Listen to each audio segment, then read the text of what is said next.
Well, we just love taking y'all along with us on our adventures. If you're new to this channel, I'm Bige and this is Bear. My wife is Chrissy, and we are full-time RVers. As of 5 months, we sold our house and bought an RV, and here we are. We've been stuck twice. Once in Missouri, in a vineyard, believe it or not, a harvest host. Managed to get stuck a second time in about 3 to 4 inches of snow, and luckily that was at our final destination, and you can watch that on our previous episode. This episode, we are focusing on an interview with the Grand Master of Minnesota Masons, and part of it takes place at the 172nd Annual Communications in Waite Park, Minnesota, at an event center. And there, besides the install of new officers that happens traditionally every year in April, you have the opportunity to buy aprons, pins, ties, you name it. There's vendors that take place, but also Masonic Charities is there. Their Masonic independent bodies have booths that are available to visit at the communications. It's where, like I said, we new officers are voted in and appointed and installed, which again happens traditionally every year in April. And so without further ado, let's go ahead and introduce you to our Grand Master of Minnesota Freemasons, Bob Davis. I hope you enjoy the interview, and don't forget to subscribe and like our episode, and thank you very much for spending time with us today. Okay, this is from Bige, and in our travels today, I was fortunate to run into the current Grand Master of Minnesota, Bob Davis. Pleasure to be able to interview you, and I have to ask you. It's always a pleasure to see you, Biggie. I have to ask you now. I visited the library or the museum, and in the museum, I was expecting to see the relics out there. Rumor has it that the Holy Grail and the Ark of the Covenant is here. And you as being the Grand Master of Minnesota, I figured you knew, and I wasn't able to find it, so I was wondering if after this interview you could show me where it is and I could look at it. Well, I'd like to do that, but I haven't learned that secret yet either. Really? Yeah. So that rumor doesn't hold true then, I'm guessing. I'm looking No, at it. at least not at my level. I don't have that high enough of a stature. All kidding aside, Grandmaster, what drew you to Freemasonry, and what kind of keeps you engaged in the organization? Well, heritage. So my grandfather joined in 1921 up in St. Cloud, North Star Lodge, and my grandmother was the worthy matron in Eastern Star up in St. Cloud. Okay. And my mother had joined Job's Daughters, and grandmother was the worthy matron in Eastern Star in St. Cloud. So, and my mom was a 60-year member. So 60 years. yeah, plus. And my dad joined, and just family history. So I love history. Absolutely love history. I love our heritage. And I love the things that Freemasonry offers for people. Working out in the community, helping others, being engaged. My middle name is volunteer. Really, but I love to volunteer and help others. Well, obviously you never say no, because you're here now at the Grandmaster level. Your cable tow must be pretty long. It is. I have no idea what that word means. What, you being a Freemason, what are some of the key principles and values that Minnesota Masons uphold in our society today? Well, some of the key values that Masons uphold in our society today are helping others, being engaged in the community, volunteering, fundraising to donate to charitable products, teaching leadership to organizations. So I'm a big fan of leadership, and the federal organizations have trained leaders. Okay, that leads into my next question. Obviously, Minnesota Freemasons impact our society in many ways, but in one way in particular that is fascinating is that we really contribute to charity, and we have a lot of impactful organizations, philanthropy organizations. What organizations come to your mind that are really key to fulfilling those needs? Well, every lodge donates to charity, has philanthropic on the local level. We have local levels and statewide levels. So on the local level, we help out in food shelves, local food shelves. We help out with scholarships to communities. We have pancake breakfast to raise money. It show. And we do a wide variety. Every community is different. Up north, they do pasty sales. Yeah, it's a food.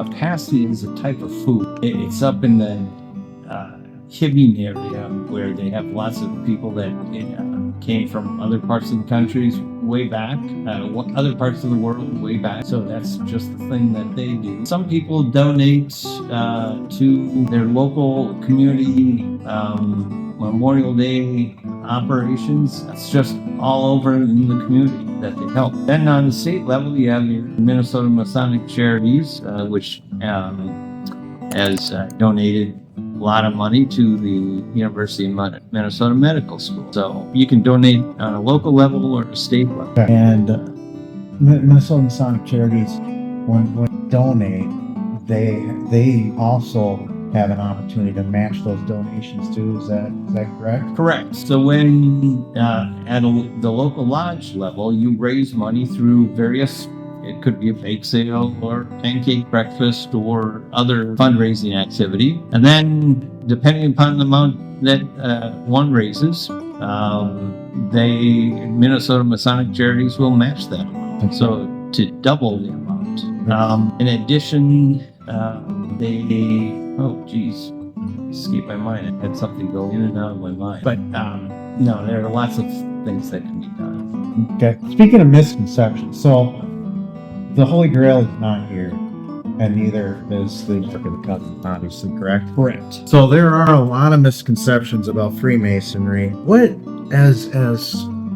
How do you address misconceptions when you hear something in the community that's not accurate, or you see something on the internet and it kind of just snowballs through whatever means? How do you address those kind of misconceptions? Well, if it's on the internet, I don't address it. I just stay out of that argument because that's an endless loop. It's a waste of time. And on the more local level, I try and find out what what is it that they have against it. In most cases, they even don't know. I try and educate them. I try leading by example. You can't. There are negative misperceptions that have been around for ages. You can only go one person at a time. You can't try and convince a whole body of people. But on a one-to-one level, you can help people and discuss it, find out what their fears are, and if they're willing to have a logical conversation. Some people, it's not even worth spending time. Now, Freemasonry has evolved over the years, and Freemasonry is specific, it has had challenges and opportunities. As Grand Master, how do you see us exploring those opportunities and challenges that Freemasonry has today? Well, Freemasonry's tenets are brotherly love, relief, and truth. That's what we do. We help each other. And so you want to work with education, educate people, working out in the community, and trying to be more relevant in communities. You can always count on Masons to help out. As I say, brotherly love. And who's your brother? Well, it's just like in the Bible, is who's your neighbor? Your brother is anyone, can be anyone, can be your neighbor. It doesn't necessarily have to be just a Masonic brother, but as I say, your neighbor. Helping others, that would be the relief. When someone's in distress or someone needs help, helping them out. Being available to others. and doing it not only from a truth standpoint, but in an honest way. Fantastic. I love it. Our tenets within Freemasonry has really helped brothers connect in many ways. What role does the mentorship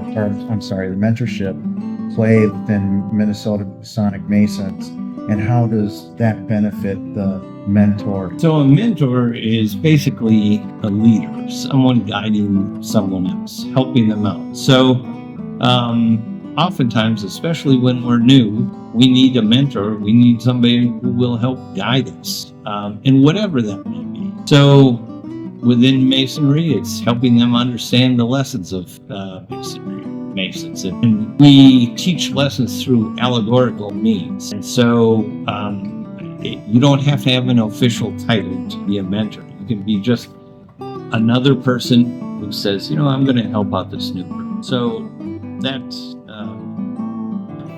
the more mentorship that we have of brothers, and actually as officers, as we go up, become more and more involved in leadership positions. Part of leadership is mentoring others, being a guide to those other people in our lodge. So that can help Freemasonry, and it can also help our community, because they're, again, being relevant in the community. Someone who's your brother, not necessarily a Masonic brother, but your neighbor, mentoring them, helping them, always being willing to help others. You touched upon new brothers coming into the craft. What advice would you give someone basically off the streets that's considering Freemasonry to be a part of their lives? What advice would you give that person? I would say Masonry can be anything you want it to be, within bounds, of course. But everybody's at a different stage in life. So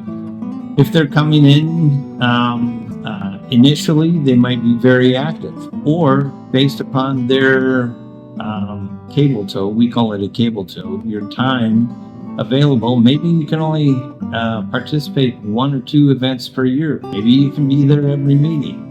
Everything depends. When I started, I joined, but I joined so that I could join Eastern Star and do Eastern Star with my spouse, with my wife. I didn't really become active in actual lodge Masons till about year 5. That was when my Eastern Star duties were finishing, and I was asked to become a treasurer. So then I spent several years as a treasurer, and then continued to participate. But I also, when my kids were young, I didn't attend very often, because I devoted to myself to family first. This wasn't going to be part of mine, but I would be remiss if I didn't, because our spouses and significant others they're so impactful, family members are so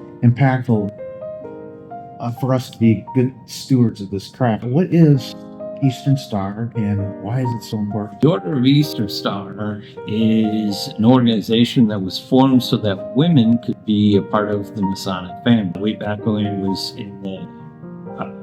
when Eastern Star was started in the late 1800s, men would join Masonry, and then the women could join Eastern Star. Men also can join Eastern Star, and the beauty of Eastern Star for me was we would both go to the meetings, and they weren't her friends, they weren't my friends, they were our friends. And the reality is you can only go to a party so many times before you get bored. So we would go, and together it was something that we could do together. Oftentimes people get too wrapped up in their lives. They go to work, they spend 8 hours a day at work, they come home, they're tired, they're maybe taking care of the kids. They don't have time for each other. Well, Eastern Star was our time. We blocked it off. We got the babysitter, and we went and did something together. We made friends with other people together, and we did something of value. It wasn't a party. We would do philanthropic things, and we would visit other people, other various chapters. It's called a chapter. And, so we got to know a lot of people. So it was meaningful. Excellent. That's Grandmaster. For you, what is the most rewarding part of your role? The most rewarding part is making a difference, or striving to make a difference, to help make this world a better place. And it's given me opportunities to observe, to learn from others, and then help lead others. The most rewarding thing for me is striving to see or to make Masonry better. Oftentimes we hear people say, well, what are you going to do in the year that you're serving as Grand Master? Well, to me, it's a year of service. And if the craft doesn't have a good year, then I don't have a good year. My goal is to do something for others so that they will enjoy being part of Masonry, part of Eastern Star. And if they are happy, then I'm happy. It's not about me. I try and do it for them. What will make them happy? The other person happy, or the other group of people. I find that so much within a brotherhood. It's always helping one another Yes, to find joy in life. absolutely. Yeah, and it's the glue of ours. Yeah, I showed you my coin, right? Yes. So my coin has the hexagon. The hexagon is from the beehive. Beehive is one of Masonic symbols, and it's about bees. They work together to make their lives better, to produce honey, to take care of the queen bee and everything. So the beehive is it's about efficient work, working together, and that's to what you were just saying. Brothers and sisters working together to create a better. It's heartwarming. We don't see enough of that in today's society. I heard a brother once say that he was actually my boss, say that this world needs more Freemasons. And I would add to that, this world needs more like Freemasons. They don't have to be Freemasons. They just need to be more like Freemasons as a looking to the future of Freemasonry. What are your hopes and aspirations for Minnesota Freemasons? I think it's the most important. So Masonry, as well as many organizations, have been declining for years and years and years. Some organizations that were around decades ago are no longer around. Back in it used to be that in all these organizations, people from all stripes would come work together for the betterment of their communities, for the betterment of society. We've become more me-oriented versus we-oriented over time. And we also, going back to what I said earlier about leadership, we're in a position where oftentimes we haven't had any education on being leaders. So it's my vision. I've been working over the last year plus, well, actually almost 2 years, but year plus in the quarter with co-chair from the Center for Integrative Leadership at the University of Minnesota's Humphrey School. And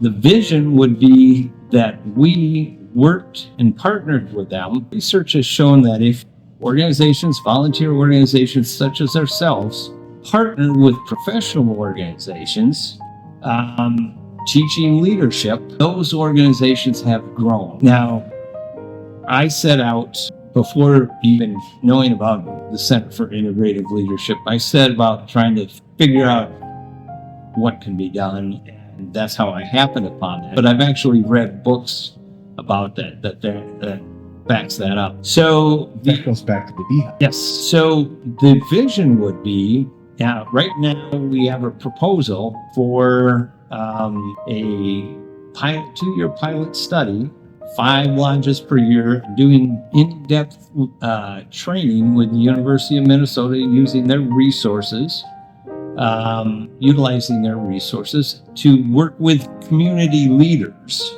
not just our leaders, but community leaders, to develop them, enhance their leadership skills. The big vision would be to I'm just throwing this out there.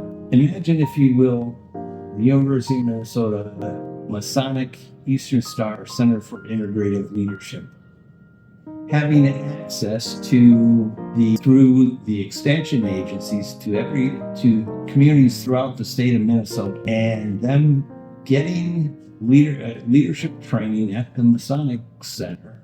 The name of the Masons would be on has potential to be in every community throughout the state of Minnesota, helping to solve community problems. We would become so relevant as Masons and Eastern Star. And I have met community leaders, and every year they have a program at the University of Minnesota for a weekend. I've met some of those leaders, fantastic leaders. If we could partner with them, we could really make a difference. That's what it takes money, but that's where I would like to partner with Minnesota Masonic Charities to be able to fund some of these things. Scholarships for training leadership. Now, chair, for instance. If we could put some of our money, and we do have the money, if we could put some real money behind it over a 10, 15, 20-year commitment, we could really